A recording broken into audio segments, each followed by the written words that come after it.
welcome back and thank you so much for staying with Morning Live. Now, the National Home Builders Registration Council has fined a developer a total of 1.6 million rand. The project owner failed to adequately build 160 residential units in Pretoria. Incidents of leaking or unstable government subsidized houses have often been reported. But to tell us more about this, and we joined here in our studios in Johannesburg by Julia Motapola, who is Executive Manager, Legal Enforcement and Compliance from the NHBRC. Good morning to you, Julia, and thank you so much for coming through. Morning, Walisa, and morning to the viewers. Thank you so much indeed. Just before we get to the fine itself, let us just get a clearer picture and understanding of the role of NHPRC. Yes, okay.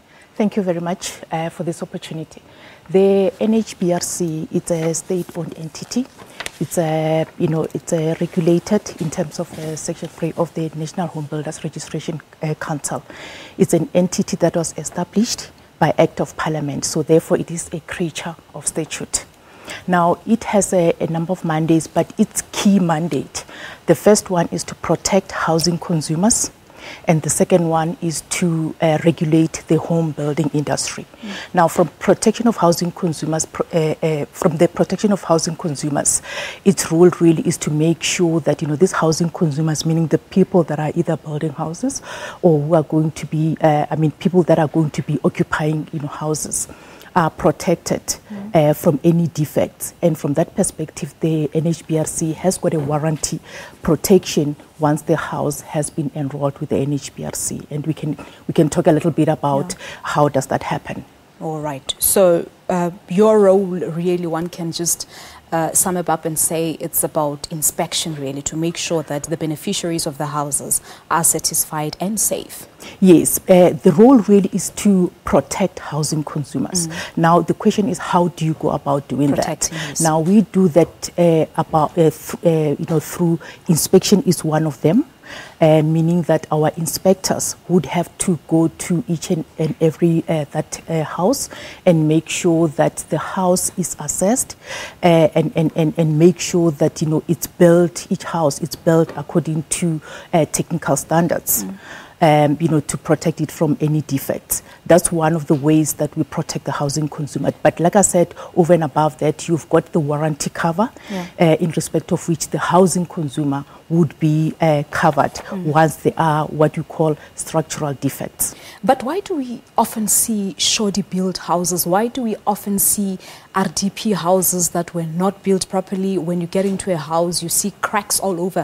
Why does it happen if your role is to oversee that such do not happen? Yeah.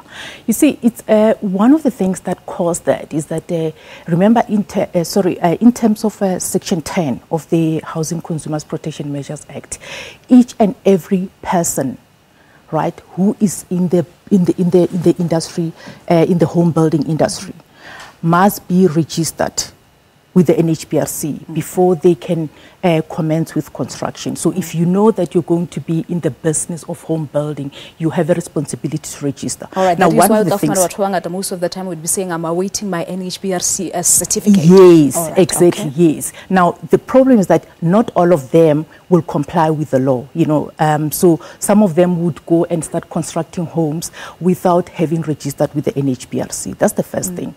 And that's something that we are really, taking a zero tolerance on that. The second one is that even those that are registered with the NHBRC, you will find that they do not enroll those homes. So after registration, you will get a certificate, but you also have a responsibility as the contractor or developer to make sure that you enroll that home with the NHBRC so that the NHBRC is able to know about those homes and come and inspect them. So therefore, you're giving the NHPRC the opportunity to come and inspect those homes. All right. But as a beneficiary, do I have a way to make sure that a developer or contractor on site building my house has registered my unit indeed? Can I call maybe your offices just to verify? Certainly. Remember, this is a right that all housing consumers have. It's a constitutional right, really, that firstly, you have a right to say when you're going to build a home, firstly, you must have a contract, a written contract between you and the contractor or the developer that is going to build the house. The second part is that you have a right to say to that builder or developer, are you registered with the NHBRC? If so, can I have your certificate? Can I see your certificate? If you're not getting it, you have a right to call the NHPRC. We have offices throughout the country. You can call your nearest NHPRC office and give them the name. They'll assist you and give you all the details. Yeah. That's number three. Number two. Number three, you also need to make sure that before they commence with the construction of your house, for example, that house is enrolled with the NHBRC, and you have a right to make sure that the builder or the developer give you the enrollment certificate so that you are 100% sure that the house is enrolled with the NHPRC. And the truth be told, Sis Julia Uguti, like in some cases it will never happen. You just get excited that finally you'll have a roof over your head. And I think that is where you come in. How do you get to know about such cases as it happened with that 1.6 million rent fine? Yeah, firstly we've got our inspectors, like we said before. So their role over and above inspecting the homes and to ensure that the house is built in terms of technical standards, they also do what you call routine site visits. As they go around the areas, they also have a responsibility to check and make sure that this house is enrolled. That's number one. Number two, we also have investigators at the NHPRC, whose role really is also to ensure that the builders that are not registered with the NHPRC, they would institute criminal investigations and make sure that we report those with the South African police as well.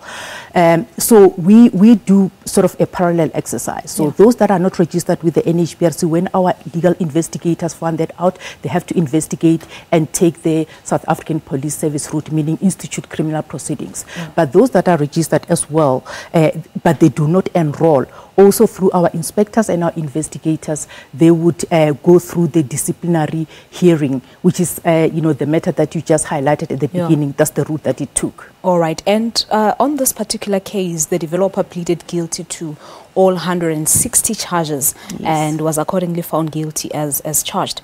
We're seeing number 16, of course, playing out here, 160 charges and 1.6 million rand fine. How was it arrived at? What did you look into before issuing out such a huge fine? Yeah. Well, there's quite a number of things that you look into. The first one, for example, would be in instances where is this builder the first offender? Number one. Number two, is this builder, when they were notified, when they got what you call notice of non-compliance, which is issued by our inspectors to say, Mister, you have not enrolled your home, you need to come enroll. Did they comply immediately? What are the steps that they have undertaken to make sure that, they comply? For example, was it a mistake? Was it just really an honest error that they had no intention of not complying with the legislation? So they look into those kind of things. So if the person, for example, is not the first offender, obviously, our prosecutors will make sure Was this developer a first-time offender?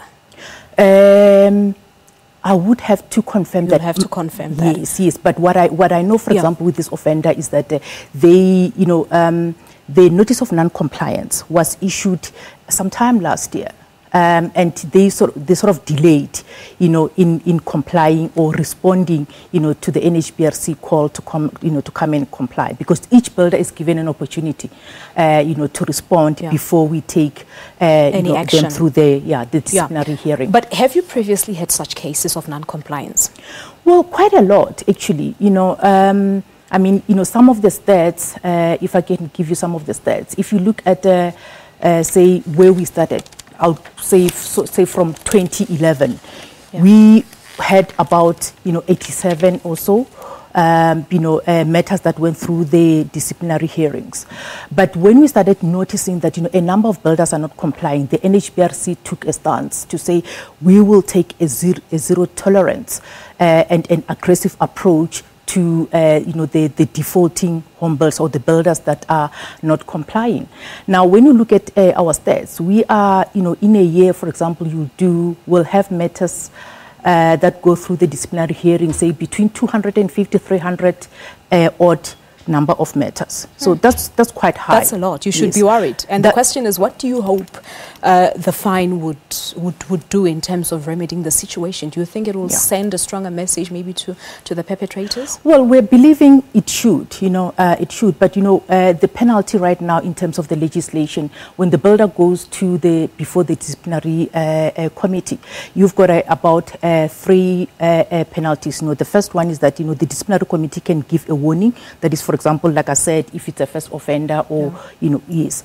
The second part is that the builder can be fined, but we only have up to a maximum of 25,000 rand in terms of our legislation. The other third instance is that the disciplinary committee can withdraw the registration of that particular builder.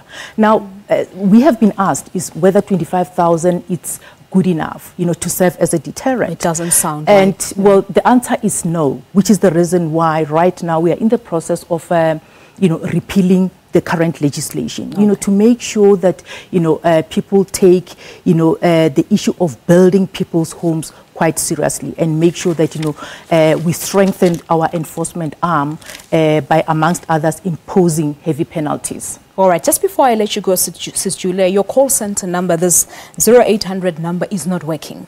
We've tried the number several times before coming on air and it keeps dropping.